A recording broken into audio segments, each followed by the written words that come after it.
अस्सलाम वालेकुम। अगर आपके दिल की धड़कन बहुत तेज़ रहती है, घबराहट महसूस होती है, कभी-कभी पसीना आता है और साँस में भी दुश्वारी होने लगती है, ऐसा लगता है जैसे साँस रुक रहा है, मैदा बगैर किसी वजह के खराब रहने लग जाता है, खाना-पीना खाने के बाद बोझ हो जाता है और जब कोई फ़ैसला करने लगते हैं, तो आपको लगता है कि फ़ैसले की सलाहियत बहुत कम हो गई हुई है। या क्या होता है कि अपने काम-काज पे रूटीन में आप तवज्जो फ़ोकस नहीं कर पा रहे, मनफ़ी ख़्यालात ज़हन में चलते रहते हैं, रात को सोने से पहले बहुत लंबे-लंबे मनफ़ी ख़्यालात चलते हैं। ये सारी चीज़ें आपकी एंग्ज़ायटी की अलामात हैं। एंग्ज़ायटी होती क्या चीज़ है? देखिए, ये जिस्म का एक नॉर्मल प्रोसेस है कि जैसे ही आपको कोई परेशानी वाली खबर या कोई हादसा ज़िंदगी में पेश आता है या थोड़ी-थोड़ी, छोटी-छोटी परेशानियाँ, स्ट्रेसर्स चल रहे हैं, तो उसके साथ आपको ये सारा प्रोसेस का आ जाना ये एक आम बात है। लेकिन इसका ज़्यादा आना या बगैर परेशानियों, बगैर स्ट्रेसर्स के ऐसा महसूस करते रहना, दिन में कई दफ़ा या कई अरसा से मुस्तकिल ऐसा महसूस करना, ये एंग्ज़ायटी डिसऑर्डर हो सकता है। अब एंग्ज़ायटी डिसऑर्डर के पीछे वजूहात क्या-क्या होती हैं? सबसे पहले नंबर पे तो ये कि आपकी ठीक-ठाक नॉर्मल लाइफ़ चल रही थी, फिर कुछ न कुछ ऐसा लाइफ़ में हादसा हुआ या आपको ऐसी परेशानी का सामना करना पड़ा जो कि आपकी हिम्मत, आपके जज़्बों और आपके हालात से ज़्यादा था। तो आपको ऐसा ये सारी अलामात आ सकती हैं। इससे हट के इसके पीछे विरासती पहलू भी होता है। कभी-कभी ये होता है कि बगैर किसी वजह के वालिदैन भी इसी प्रोसेस से गुज़र रहे हैं, उनके बच्चे भी और आने वाले बच्चे भी और पिछले पुराने बुज़ुर्ग भी। ये एक विरासती पहलू हो सकता है। इससे हट के केमिकल इम्बैलेंस, हार्मोनल इम्बैलेंस जिस्म के अंदर, कोई और बीमारी थायरॉइड से रिलेटेड या और हार्मोनल चेंजेस से रिलेटेड बीमारियों के अंदर भी एंग्जायटी डिसऑर्डर हो जाता है बंदे को। इससे हटके जो आजकल मेन वजह बन रही है वो है हमारी बिजी लाइफ। हम इतना ज़्यादा मसरूफ़ हैं, रफ़ लाइफ हुई हुई है, कोई पता नहीं है, दिन को काम कर रहे हैं, रात को काम कर रहे हैं, घरेलू हालात को बचाने की कोशिश कर रहे हैं। सारा दिन बहुत ज़्यादा मेहनत के बावजूद भी सही वाला रिज़ल्ट शाम को नहीं मिलता, तो फिर एंग्ज़ायटी आती है। हमने खुद को मसरूफ़ इतना रखा हुआ है कि हमारे पास फैमिली मेंबर्स के लिए, बच्चों के लिए, दोस्त अहबाब के लिए वक़्त नहीं है। पैसे की कमाई की दौड़ में इतना भाग रहे हैं कि सारे ये जो एन्जॉयमेंट के पहलू बंद कर रखे हैं और फिर एंग्ज़ायटी का शिकार हो रहे हैं। अब आप एंग्ज़ायटी का शिकार हो गए हैं तो क्या करें? कुछ हल मैं आपको ऐसे बता रहा हूँ जो आप अपनी रोज़मर्रा ज़िंदगी में डेली रूटीन में अपनाएँगे तो इसके साथ काफ़ी हद तक इम्प्रूवमेंट आ सकती है। जैसा कि अपनी लाइफ़ को ऑर्गेनाइज़ करें। एक तरतीब के साथ सोना-उठना हो, उसमें ये है कि आप अपने रात को सोने का एक टाइम फ़िक्स कर लें। 9 बजे, 10 बजे या 11 बजे वो टाइम जो आपकी घरेलू मामलात को सूट करता हो, उस सेट टाइम पे डेली आपने सो जाना है। स्लीप हाइजीन को बेहतर करने के तरीके हैं ये। एक फिक्स टाइम पे सोएँगे, ये नहीं है कभी 8 बजे लेट रहे हैं, कभी 10 बजे लेट रहे हैं।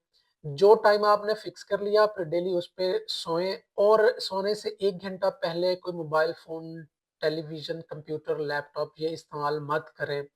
शाम को असर या मगरिब के बाद कोई चाय-कॉफ़ी मत पिएँ ताकि आपको रात को पेशाब के लिए उठना ना पड़े। इंटरप्टेड स्लीप नहीं होनी चाहिए। कंटिन्यूअस मिनिमम 6 घंटे की स्लीप होनी चाहिए। 8 घंटे तक भी आप ले जा सकते हैं। अगर 10 बजे सो रहे हैं, तो आप 5 बजे तक सुबह उठें, फ़जर की नमाज़ अदा करें।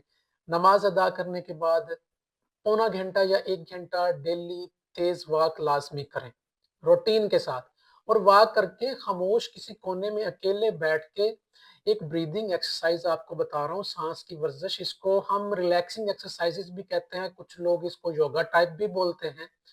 तो नाक के ज़रिए लंबा साँस अंदर खींच के मुँह के ज़रिए बाहर निकालें। ये देखिए इस तरह से 10 से 15 मिनट डेली आप ये साँस की वर्जिश लाज़मी किया करें। शायद आपको लग रहा होगा कि इससे कोई फ़र्क नहीं पड़ता। ये ब्रीथिंग रिलैक्सिंग एक्सरसाइज़ेज़ जो होती हैं, ये हार्मोनल चेंजेज़ बहुत ज़्यादा इस तरह के करवाती हैं, जो कि बैलेंस करता है चीज़ों को। اس کے ساتھ آپ کو انزائٹی والا پارٹ جو ہے یہ بہت کم ہو جاتا ہے۔ اپنے روٹین کا دن کا کام کاج کرنے میں مصروف ہو جائیں، دوپہر کو کوشش کر کے موسم کے پھل اور سبزیوں کا سلاد کا ایک بڑا پیالہ لازمی کھائیں۔ ایک کام یہ کریں کہ عصر سے مغرب کے درمیان میں، شام میں کسی ٹائم پہ اپنے کسی دوست، احباب، رشتہ دار، بہن بھائی، میاں بیوی میں سے کوئی سا ایک شخص ایسا جس کے سامنے آپ ایک کھلی بک ہیں، اپنے دل کے سارے معاملات جس کو آپ بتا سکتے ہیں، اس کے ساتھ بیٹھ کے چائے کا ایک کپ لے کے اپنے ماضی کے جو اچھے لمحات گزرے ہیں ان کے بارے میں ڈسکشن کیا کریں۔ ہر بندے کی زندگی میں ایسے پہلو ضرور گزرے ہوئے ہوتے ہیں جو کہ اچھے ہوتے ہیں، اور ساتھ ہی ساتھ میں یہ جو آپ کا انزائٹی والا پارٹ ہے، آپ کے جذبات والا پارٹ ہے، یہ شیئر کریں اس کے ساتھ، لیکن میک شور کریں کہ وہ جو بندہ آپ چوز کر رہے ہیں وہ بندہ آپ کو سمجھنے والا ہو، معاملات کو سمجھنے والا ہو، وہ نیگیٹو پرسنالٹی نہ ہو۔ جب آپ یہ ساری بات اس کے ساتھ شیئر کریں گے، آپ جو اندر سارا بھرا ہوا ہے باہر نکلے گا، تو اس سے آپ کافی ریلیف اور اچھا محسوس کرنے لگیں گے۔ اور اس ٹائم میں جو آپ اپنے کسی فرینڈ کے ساتھ گوسپ کر رہے ہیں، گپ شپ لگا رہے ہیں، اس دوران آپ نے اپنے آنے والے مستقبل کی پریشانیوں کے بارے میں، موجودہ معاشی، معاشرتی، سماجی پریشانیوں کے بارے میں اور اپنے بچوں کے مستقبل کے بارے میں کوئی ڈسکشن نہیں کرنی۔ اس میں صرف آپ کی اپنی پرسنالٹی کا ٹائم ہے، کوئی اور لوگوں کی ڈسکشن کا ٹائم نہیں ہے۔ یہ جو آپ اپنا آپ ہے وہ بیان کریں، اس سے آپ کو کافی حد تک اس معاملے میں ریلیف ملے گا۔ فرض کریں آپ یہ سارے کام کر رہے ہیں، سلیپ ہائیجین مینٹین کر لی آپ نے، آپ کا سلیپ ویک سائیکل اچھا ہے، بریدنگ ایکسرسائزز کر رہے ہیں، مارننگ واکس کر رہے ہیں، اچھی ڈائٹ لے رہے ہیں، اس کے باوجود بھی آپ ٹھیک نہیں ہو پا رہے، تو پھر اس کا مطلب یہ ہے کہ کچھ ایسا بھی چینجز ہیں باڈی میں جو کہ ان گھریلو ٹوٹکوں کے ساتھ سیٹ نہیں ہو رہا، تو پھر ایک پروفیشنل کو ڈھونڈیں۔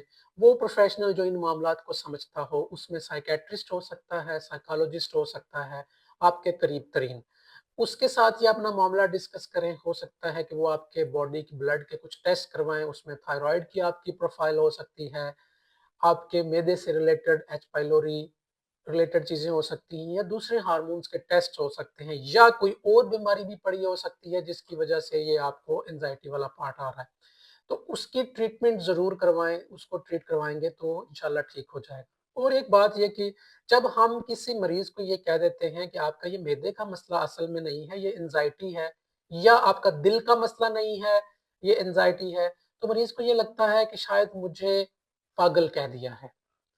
دیکھیں انزائٹی ایک بیماری ہے، انزائٹی جو ڈس آرڈر ہے یہ والا، اس بیماری کا باقاعدہ علاج موجود ہے، کچھ طریقوں سے بھی، ادویات سے بھی، انزولیٹک ادویات بھی آتی ہیں، وہ اس طرح ویڈیو پہ بتانا مشکل ہے، جب ڈاکٹر پیشنٹ کو دیکھتا ہے تو وہ ادویات پیشنٹ کی کنڈیشن کے اکارڈنگلی دینی ہوتی ہیں۔ تو جب آپ کوئی ڈاکٹر انزائٹی بول دے تو اس کا مطلب یہ نہیں ہے کہ آپ کو پاگل کہہ دیا گیا ہے یا نفسیاتی مریض کہہ دیا گیا ہے۔ اس طرح کے معاملے میں مدد لے لینا کوئی بری بات نہیں ہے، بلکہ یہ ایک بہادری کا قدم ہوتا ہے۔ تو جب آپ کی زندگی مشکل ہو رہی ہے تو اس کو مشکل کو آسان کرنے کے لیے آپ کو اگر ہیلپ لینی پڑ رہی ہے تو یہ ایک آپ کا اچھا فیصلہ ہے۔ تو اس لیے ڈاکٹر سے رجوع لازمی کریں اگر آپ کو یہ بتائے ہوئے گھریلو ٹوٹکوں سے آپ کا معاملہ حل نہیں ہو رہا تو۔ اپنے پیاروں کو ایک اچھی زندگی دیں، وہ تبھی دے سکتے ہیں جب آپ خود ایک اچھی زندگی گزارے ہیں۔ ہجوم نہیں، قوم بنیے۔ بہت شکریہ۔